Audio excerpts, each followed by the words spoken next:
안녕하세요. 저는 30대 초반 남자로 최근에 결혼을 예정해 두고 있던 여자친구와는 결별을 하게 된 상황입니다. 봉사활동에서 만난 여자친구는 성격도 너무 좋고 검소한 사람이라 이 사람이라면 평생을 함께 할 수 있을 것이라고 생각을 했었죠. 피자 가게를 운영하는 요리사로서 보육원이나 무료 급식소 등에 가서 음식을 제공하고 사람들이 웃는 모습을 보는 것이 저의 낙이었지만 그동안은 이러한 저의 생각에 그 누구도 동의를 해주지 않았었거든요. 그런데 여자친구는 저의 그러한 생각에 공감해주고 사람들에게 친절을 베풀면서 느끼는 기쁨이 이상한 것이 아니라고 말해주는 사람이었답니다. 자연히 결혼을 생각할 수밖에 없는 상황이었지만 제게는 여자친구가 받아들이기 힘들어할 만한 비밀이 있었습니다. 그것은 바로 제가 보육원 출신이라는 것이었죠. 부모님이 없이 자라다 보니 남들과 달리 사소한 실수를 해도 욕을 먹기 일쑤였던 저는 나름대로 받은 상처가 많았고 이를 밝히는 것을 은연중에 꺼리고 있었습니다. 어느 날인가 저와 함께 술을 먹은 여자친구는 제가 부모님 얘기를 하는 것뿐이 아니라 과거 얘기를 하는 것을 한 번도 들은 적이 없다며 궁금하다고 말을 하더군요. 저로서는 당연히 과거라고 해봐야 보육원 시절부터 부모님이 없는 것 등 하고 싶지 않은 얘기들 뿐이었죠. 그런 저의 기색을 잃은 여자친구는 자신에게 말 못할 비밀이 무엇이 있냐며 세상 사람들 모두를 믿지 않더라도 자신만은 믿어줘야 하는 거 아니냐고 말을 하더군요. 결국 저는 여자친구에게 제가 가진 비밀을 털어놓게 됐죠. 오빠한테 그런 사연이 있는 줄은 꿈에도 몰랐어. 그런 얘기 듣고 보니까 난 좀 이해가 간다. 이해가 가다니? 혹시 내가 보육원 출신이라서 좀 못난 모습이 있었다거나. 아니. 오빠가 어딘지 나보다 그렇게 나이도 많지 않은데도 유독 생활력이 강하고 듬직하다고 생각했었거든. 그게 다 오빠가 일찍부터 혼자서 극복해 나갈 수밖에 없었던 시간이 많아서 그랬던 것 같아. 여자친구의 말을 들으니 제가 고아라는 사실 역시도 저를 나름대로 성장시켜왔던 문제가 아닐까 생각이 들더군요. 다른 사람의 출신이나 배경을 이유로 차별하지도 않고 오히려 장점을 짚어주는 여자친구에게 또 한 번 감동을 할 수밖에 없었어요. 그날부터 전 여자친구에게 감추고 지냈던 것들을 하나둘씩 털어놓을 수 있었습니다. 남들이 들으면 비웃을지도 모를 먹지 못하는 음식이며 혼자서 잘 때 무서워서 TV를 꼭 켜야 한다는 것 등 시시콜콜한 것까지도 여자친구에게 털어놓았죠. 그렇게 사이가 가까워지다 보니 여자친구와 자연히 함께 지내는 시간이 늘어가게 됐습니다. 슬며시 주위에 결혼한 사람이 있다는 얘기도 꺼내는 여자친구의 모습을 보면서 모르는 척하기는 했지만 저 역시도 여자친구와 꾸릴 결혼 생활을 상상하게 됐죠. 그러던 중 직장이 멀어 출근이 고역이라는 여자친구와 시험 삼아 동거 또한 하게 됐습니다. 언제까지고 지속될 것 같던 행복한 생활은 제 예상과 달리 금방 균열이 생기고 말았습니다. 어느 날 갑자기 저의 앞에 나타난 여자친구의 아버지 때문이었어요. 다짜고짜 저의 멱살을 잡더니 어디까지 진도를 나갔냐부터 시작해 집이 네 거냐, 언제부터 사귀었냐 등등 온갖 질문을 퍼붓더라고요. 죄송하지만 혜진이한테 물어보지도 않고 그런 말씀에 다 답변 드릴 수는 없을 것 같네요. 그리고 아버님이라고 하셨는데 이렇게 갑자기 불쑥 나타나신 이유도 모르겠고요. 이런 걸 내가 다 일일이 설명해야 하나? 내가 이유를 설명하면 해결해 줄 수는 있고, 무슨 얘기인지 알아야 도움을 드리든지 공감을 하든지 하죠. 혜진이한테는 아버님 얘기를 거의 들은 적이 없어서 제가 아는 게 거의 없습니다.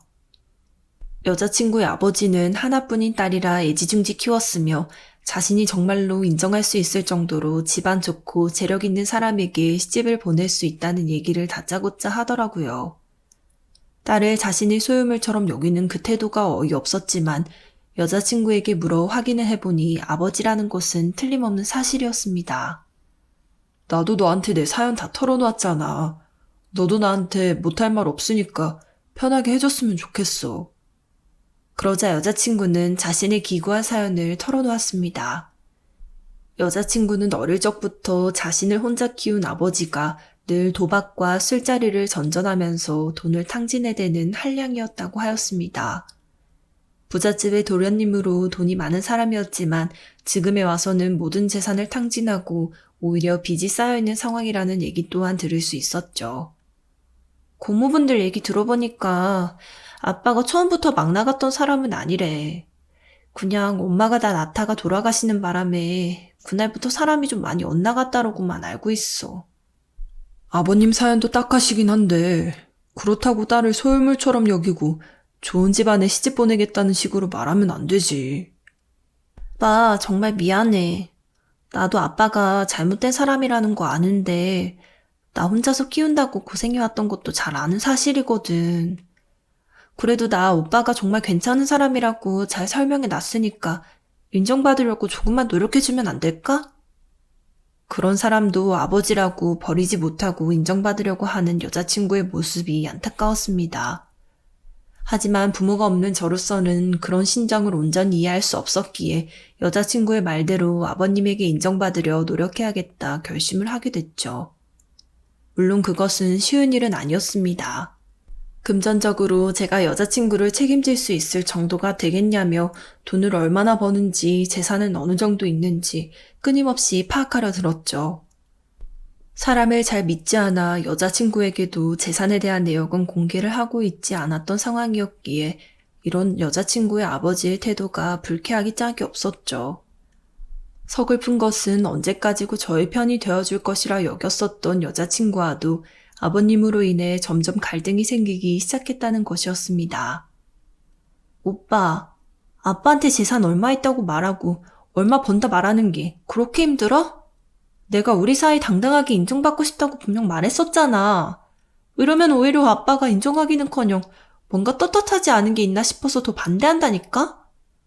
언젠가는 털어놓으려고 했었는데 얼마 번다 안 번다 이런 걸 말하다가 사람 잃은 적이 많다고 했잖아. 그거야 그렇게 재산 말하고 나서 돈 빌려달라는 사람들 때문에 생긴 문제라며.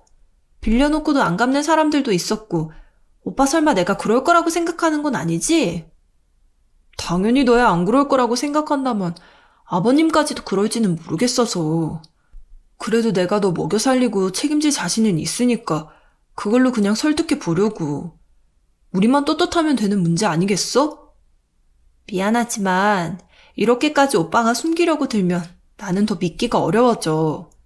아빠한테 떳떳하게 인정받고 싶은 문제 이해해줄 것처럼 말하더니 이제 와서 왜 또 이러는지도 모르겠고. 아무리 아버지에 대한 애정이 있다지만 전과는 달라도 너무 다른 여자친구의 태도에 저는 당황할 수밖에 없었습니다. 그래도 여자친구를 너무나 사랑하기에 이런 달라진 모습까지도 감내해야 할 것이라 생각했습니다. 하지만 여자친구의 아버지는 제가 감당하기에 너무 버거운 사람이었죠. 친구와 놀러 갔다가 길을 잃었다면서 돈을 다짜고짜 10만 원 붙이라고 맡겨놓은 것처럼 말을 하지 않나. 제게 50만 원을 빌려가 놓고는 나중에 같은 값으로 퉁치자며 이미 사용한 기프티콘을 보낸 적도 있었습니다. 절 호구처럼 취급하고 돈을 뜯으려는 행동이 너무나도 훤히 보였기 때문에 저는 결국 폭발하고 말았죠. 여자친구의 아버지에게 인정을 받기보다는 차라리 여자친구와 둘이서만 행복한 것이 낫겠다는 결론을 내리게 됐어요. 하지만 여자친구는 저의 이러한 생각에 동의하지 않았습니다. 오히려 제가 자신이 없기 때문에 작아서 말을 바꾸는 것이라면서 저를 쏘아붙이기도 했죠. 심지어는 제가 보험료나 무료급식 소유 봉사를 다니는 것을 보면서 돈이나 모을 일이지 왜 엄한테 돈을 쓰냐는 식으로 은근히 핀잔을 주기도 했습니다. 너무나 사랑하는 여자친구지만 제가 사랑을 느꼈던 모습까지도 달라지게 되자 저는 참기가 어려웠습니다. 여자친구를 바꾸거나 아니면 결별을 해야겠다 생각을 할 쯤 여자친구는 제게 황당한 제안을 해왔어요. 제가 일하는 피자 가게를 정리하고 아빠의 사업에 투자하라는 것이었죠. 사업의 아이템은 뷔페를 하는 것인데 많이 먹지 않는 사람을 위해서 뷔페의 가격을 세분화하겠다는 것뿐이었고 그 외에는 모든 것이 불투명해요. 실현 가능성조차 보이지 않는 상황이었습니다. 제가 오랫동안 해왔고 자부심을 가지고 있는 피자 가게를 정리하라는 말까지 하나 싶어 서운한 마음이 있었지만 그보다 어떻게 사람이 이렇게 급변할 수 있을까 의아함이 더욱 컸습니다. 이 모든 사태의 원인이 여자친구의 아버지에게 달려있는 것만 같았던 저는 대체 두 사람이 평소에 어떤 얘기를 나누는지 궁금해지더군요. 여자친구가 아버지에 대해 가진 애정이 어느 정도인지, 또 아버지가 작전을 끝나러 하기에 이렇게 하시는 모습을 보여도 딸에게 애정을 받을 수 있는지 꼭 알고 싶었죠. 여자친구가 아버지와 함께 관공서에 들릴 일이 있다고 한 날, 저는 가게 일을 접고 몰래 여자친구의 뒤를 따랐습니다. 그런데 관공서의 방향이 아니라 주점가 쪽으로 이동을 하기에 또 여자친구의 아버지가 술을 마셨나 보다 그런 생각을 했죠. 하지만 이러한 저의 생각은 절반만 맞았을 뿐이었습니다. 낮부터 주점가로 들어섰던 여자친구는 아버지와 만나는가 싶더니 대뜸 팔짱을 끼고 엉겨붙더군요. 그녀간의 모습이라기에는 어딘지 위화감이 느껴질 정도로 지나치게 친근한 모습이었습니다. 이해한 마음에 두 사람의 길을 따라가는데 놀랍게도 둘이 향한 곳은 모텔이었죠. 이게 대체 무슨 일인가 이해가 가지 않는 장면이었습니다. 아버지라는 사람과 모텔에 가는 것이야 그렇다 치더라도 굳이 남자친구인 제게 관공서에 들릴 일이 있다고 속인 것은 또 무엇인가 싶었죠. 저는 그날로부터 여자친구의 뒤를 밟았고 몰래 핸드폰을 확인하기도 하는 등 나름대로 조사를 진행했습니다. 그리고 아버지라고 불린 그 사람은 사실 아버지가 아니며 오랫동안 여자친구와 사귀어왔던 나이 많은 남자에 불과하다는 것을 알게 되었습니다. 더욱 황당한 것은 두 사람이 오랫동안 저와 같은 피해자를 만드는 짓을 반복해왔다는 것이었죠. 여자에 대해서 잘 모를 것 같고 순진해 보이는 사람에게 접근해 자격을 운운하며 사업이니 뭐니 하는 말로 돈을 뜯어내는 사기꾼들이었습니다. 이 사실을 안 저는 두 사람을 당장이라도 경찰에 신고하고 싶었지만 이대로라면 도저히 당하며 지나왔던 분이 풀리지 않을 것 같았습니다. 그리고 제 앞에서 사기꾼으로서의 면모가 훤히 드러나는 순간을 목격하고 싶은 마음도 있었고요. 저는 여자친구의 아버지, 아니 여자친구의 진짜 연인을 불러 사업과 관련된 얘기를 듣겠다고 말했습니다. 제가 녹음하는 줄도 모르고 적당히 호응을 해주니 온갖 입에 발린 말로 사기를 늘어놓는 여자친구의 남자친구. 가증스러운 입을 당장이라도 꿰매어버리고 싶은 것을 참으며 증거들을 확보하였죠. 제 가게의 하루 매출이 200만 원은 된다고 말을 하는데도 그것보다는 2배는 더 벌게 해주겠다며 어떻게든 돈을 뜯어내려 하는데 실소가 나올 지경이었습니다. 모른 척 집에 가니 여자친구가 전에 없이 밝은 얼굴로 저를 반기며 드디어 아버지가 저희들을 인정해줬다는 거짓말을 내뱉더군요. 저는 여자친구에게 당장 가게를 정리할 수 있지만 그 전에 제가 아버지에게 빌려준 돈이며 여자친구에게 지원한 금전 등으로 인해 형편이 어렵다고 말을 했습니다.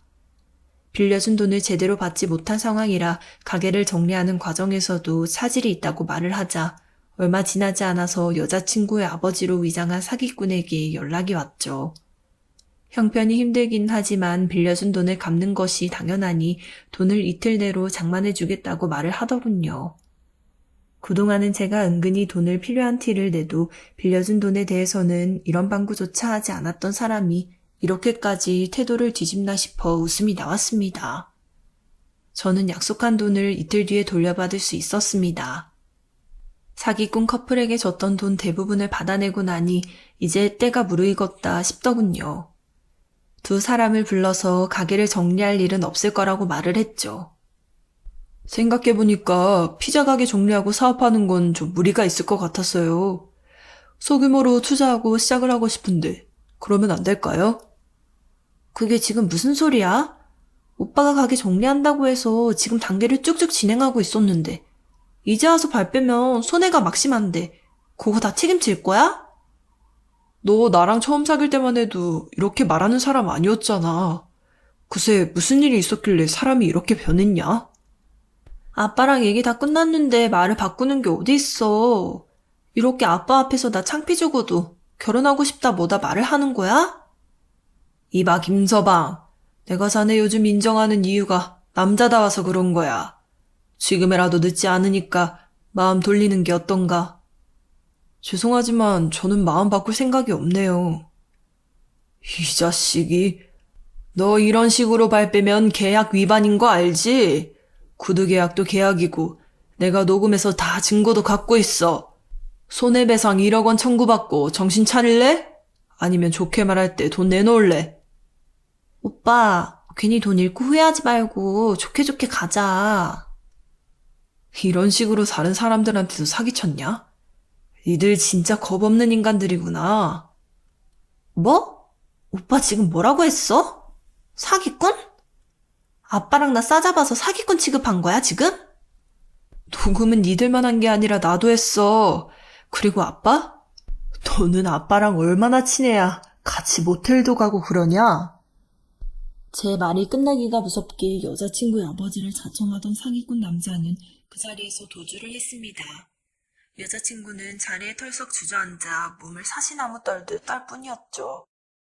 저는 경찰서에 제가 알고 있는 모든 사실을 털어놓았고 관련된 증거들 역시도 제출을 했습니다. 부녀관계인 척 사람들을 등쳐먹고 있던 사기꾼 커플은 한두 건 범죄를 저지른 것이 아닌지 저 외의 피해자가 많이 있다는 얘기를 경찰을 통해 들을 수 있었어요. 도주한 사기꾼 남자는 현재 주점가를 전전하다 경찰에게 체포된 상황이라 들은 것이 가장 최근의 소식이랍니다. 저는 이 일로 인해서 겉모습이 착실하고 언행까지 멀쩡한 사람이라고 무작정 믿어선 안 되겠다는 생각을 하게 되었습니다. 작정하고 누군가를 속이려고 하는 일은 세상 쉬울 수 있는 반면 그런 사기꾼들에게 속지 않는 것은 너무나 힘들다는 것 역시도 느끼게 되었답니다. 사연 들으시는 분들 역시도 저나 다른 피해자들과 같은 피해를 겪지 않으시기 위해 늘 경각심을 가지고 겉으로 좋아 보이는 사람이라고 해도 한 번 더 살피시기를 권해드리고 싶은 마음입니다. 결혼하고 평생 함께 살려 마음먹었던 여자친구와 헤어지기까지의 사연, 마지막까지 함께 해주셔서 감사합니다.